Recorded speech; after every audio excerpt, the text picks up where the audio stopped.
Jaloliddin Manguberdi nomidagi Harbiy akademik litseyning jismoniy tarbiya fani o'qituvchisi Umurbek Olloyorov, ingliz tili fani o'qituvchisi Sabohat Isoqjonova. Qolaversa, mana shu litseyning o'quvchilari, yangi o'quvchilari, qo'l jangi bo'yicha O'zbekiston chempioni Dilshodbek Halimov va albatta Baxtiyorjon Nortoyevlar bugun sizlarimiz mehmonlar. Xush kelibsizlar. Xush kelibsiz. Kayfiyatlar qanday? Endi keling, yangi o'quv yili haqida to'xtalsak, mana yangi qabul jarayonlari bo'ldi. O'quvchilarni qasamyod qabul qilishlari, va'da berish jarayonlari bu baribir hayajonli. Har yili bu holat takrorlanadi, lekin yangi o'quvchilar kelgan paytida ularning shijoatini ko'rib, o'zini ishtiyoqini ko'rib, baribir ustozlarning ham kayfiyati a'lo darajada bo'ladi. Va kuni kecha bayram ham alohida ko'tarinki guruhda kutib olindi. Bayram bilan ham tabriklaymiz. Katta rahmat. Litseyimiz faoliyati haqida va albatta kuni kecha bo'lib o'tgan qasamyod haqida gapiradigan bo'lsak, bizda taassurotlar juda katta.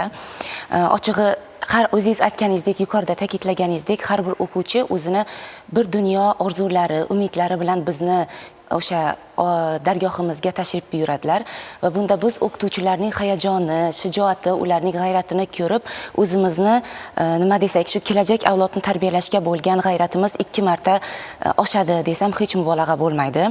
Shu jumladan litseyimizda yaratilayotgan sharoitlarni ko'rib, biz kuni kecha qasamyoddan tashqari ota-onalar majlisini ham o'tkazishga musharraf bo'ldik va bunda ota-onalarning cheksiz quvonchi, o'sha litseyimizda yaratilgan sharoitlar, eng yuqori zamonaviy texnologiyalar bilan jihozlangan darsxonalarini, sport anjomlarini, sport zallarimizni ko'rib, ochig'i ota-onalar juda xursand bo'lib, o'zida yo'q, nima desam, cheksiz hayrat to'la nigohlari bilan bizga tashakkurlar aytib, avvalambor bunga prezidentimizni ham katta hissasi bor, albatta prezidentimizga ham rahmatlar aytib, juda minnatdor bo'lgan holatda tark etishdi. Shunday ekan, nima deyman? Shunday tadbirlar bizda har doim bo'ladi. Aytganingizdek, bundan tashqari biz kuni kecha o'qituvchilar kunini ham nishonlaganmiz. Bu ham albatta juda ko'tarinki ruhda o'tdi. Yigitlarimizga yuzlansak, yigitlarimizni hayajonini bilsak, ana shu jarayonda qanday hayajon kechdi, ya'ni qasamyod qabul qilish jarayonida. 1 oy davomida safda yurishni o'rganish va albatta hamma oldida qasamyod qabul qilish. Ayniqsa harbiy libosni kiyish hammaga emas, uning mas'uliyati ham bor. Men birinchi kurs o'quvchisi Nortoyev Behruz. Shu Jaloliddin Manguberdi nomidagi Harbiy akademik litsey birinchi kurs o'quvchisiman. Biz kuni kecha qasamyodni qabul qildik.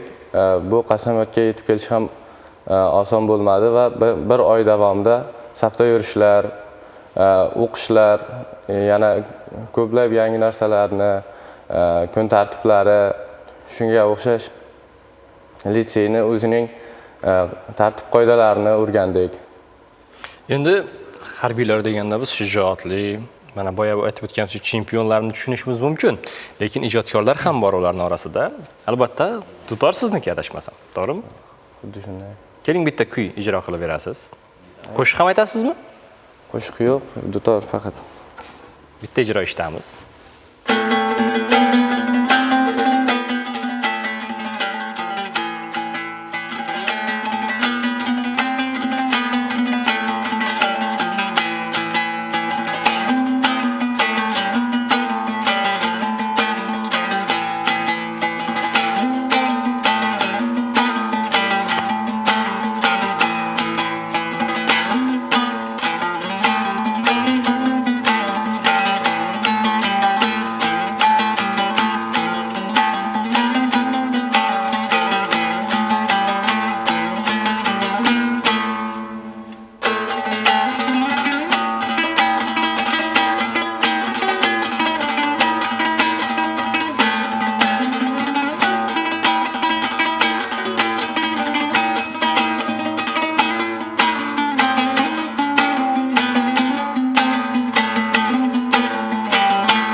Katta rahmat. Bu albatta hobbi, to'g'rimi? Xuddi shunday. Lekin yaxshi, ijroga gap yo'q. Bolaligingizdan o'rgangansiz cholg'u asbobini Bu chalishni. yerga kelishimdan oldin shu Samarqand viloyatidagi 23-son bolalar musiqa va san'at maktabida 5 yil tahsil olganman. Endi harbiy intizomga o'rganyapsiz.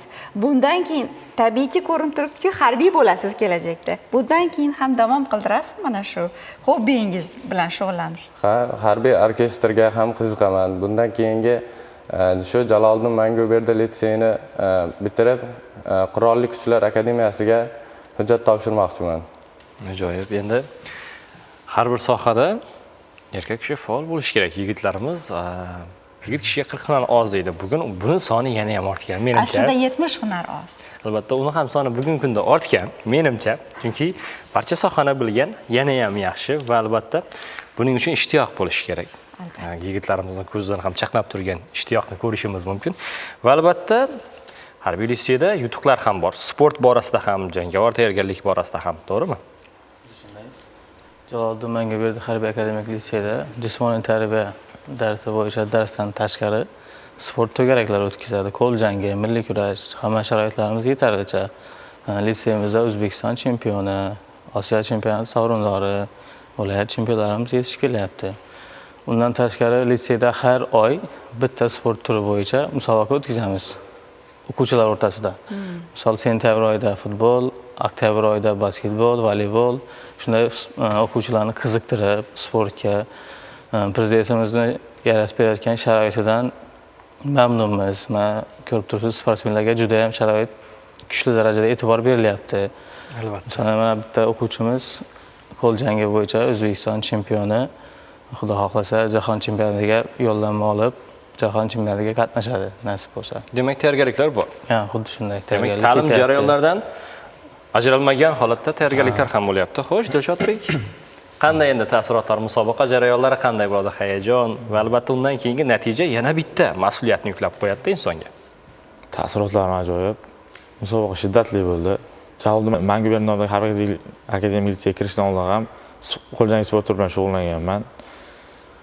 Qo'ljangi sport turi bu o'zini himoya qilishga, hamma joyda kerakli sport turiga deb hisobga olaman.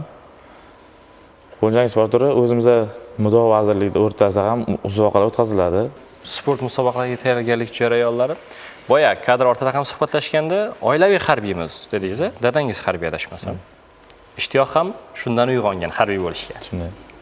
Sportga ham dadangiz olib borgandirlar? Shunday. Jahongir, bilasizmi, qarang, oilaviy shifokorlar, oilaviy o'qituvchilar, oilaviy mana harbiylar, ana shunday oilada tarbiya topgan farzandlarda kasbiga fidoyilik juda kuchli bo'ladi, agar bilsangiz. Ularda bolalikdan ko'nikma hosil bo'lgan, Tug'ilganidan mana shu voz kecholmaydi. Albatta, tug'ilganidan mana shu soha vakiliga aylanib ulgurishadi. Chunki oila a'zolarini o'zini tutishi, yurishi, ularning dunyoqarashi ham aynan mana shu sohaga mos va xos bo'ladi. Bugun jiddiyligidan, mana kam gapligidan ham ko'rinyapti Dilshodbekdan. Eng muhimi, hali oldinda rejalar ham bor, to'g'rimi? Oliygoh mana katta marralarni ko'zlayotgan yoshlarga ta'lim berish ham o'zgacha mas'uliyatli. Albatta haqsiz. Shu o'rinda o'zimni fanim bo'yicha, ya'ni o'zim shu ingliz tili o'qituvchisi sifatida shu narsani ham aytib o'tishni joiz topamanki, shu paytgacha va albatta bir narsada, mana darsdan keyin bizda to'garak mashg'ulotlari, fakultativ mashg'ulotlar mavjud bo'lib, men o'zim ham o'quvchilarni IELTS va TOEFL milliy sertifikatlarga tayyorlayman hozirgi kunda. Va hozirgacha birinchi va ikkinchi kurslar o'rtasida jami 20 dan ortiq o'quvchilarimiz milliy sertifikatdan B2 darajadagi sertifikatlarni qo'lga kiritishga musharraf bo'lishdi. Bu albatta juda ham katta natija, chunki bizda o'quvchilar imtihon topshirganda faqat matematika va fizika fanlaridan imtihon topshirib keladilarda. Biz u o'quvchini bazaviy bilimi bo'lmasa ham unga shu 0 dan deyiladi bizda. Elementary darajadan uni olib chiqib, shu B2 darajaga yetkazish ham to'g'risi oson narsa emas. Buni ortida qancha mehnat yotibdi. Bu bilan nima demoqchiman? Bizni o'quvchilarimiz nafaqat ma'nan va jismonan, balki chet tillarini ham mukammal darajada biladigan yetuk, fidokor, bir vatanparvarlik ruhidagi yoshlar bo'lib yetishiga biz kafolat beramiz shu 2 yil davomida. Bizda asosan 10-11 sinfni o'qiydida o'quvchilarimiz. Shunda to'g'risi o'zlari ham o'zlaridagi o'zgarishni ko'rib juda ham hayratda qolishadi bizdagi o'quvchilar. Chunki ularni bizni muhitimiz juda katta ahamiyatga ega. Oilaviy muhit boshqa narsa albatta. Uyda o'rgangan narsani endi ular bu yerda qila olmaydi. Nima demoqchiman? Yomon odatlarni tashab, faqat yaxshi narsalarni o'rganishadi. Va albatta undan tashqari bizda har bir daqiqa qadri o'rganiladida, o'rgatiladi bolaga. Bizda nafaqat o'quvchilar, balki pedagog kadrlar ham bir daqiqasini ham, men buni ishonch bilan ayta olaman, borsangiz, mehmon bo'lib borsangizlar, albatta buni guvohi bo'lishingiz mumkin. Bir daqiqamizni ham bekorga sarflamaymiz. Darsdan bo'sh paytlarimiz tinimsiz o'z ustimizda ishlaymiz. Biz ham o'zimizni fanimiz bo'yicha xalqaro va milliy sertifikatlarga egamiz. Har bir pedagog bu orqali albatta prezidentimiz yaratib bergan sharoitlardan foydalangan holda bu bo'yicha ustamalarni olib qo'lga kiritib, har oylik ustamalarni olamiz. U ham katta narsa va bir odamga shijoat, motivatsiya beradi ochig'i. Bizni shu o'quvchilarni tayyorlashga, dars mashg'ulotlarini yuqori saviyada o'tkazishga bir turtki bo'ladi desam hech mubolag'a bo'lmaydi. Albatta, chunki harbiylar orasida ta'lim berish, bu aslida ta'lim berish va bu hozir aytib o'tyapsiz, til o'rganish darslardan, mashg'ulotlardan ortib o'rganadilar. Albatta. Bu ham qat'iy kun tartibiga bog'liq holat va albatta o'zida qat'iyati bo'lsagina inson bu sohalarni o'zlashtira oladi. Bo'lajak harbiylarni ham til sertifikatlarini olishga intilishi to'g'risi meni quvontirdi.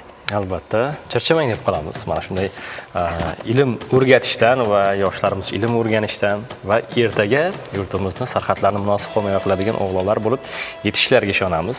Salomat bo'ling deymiz.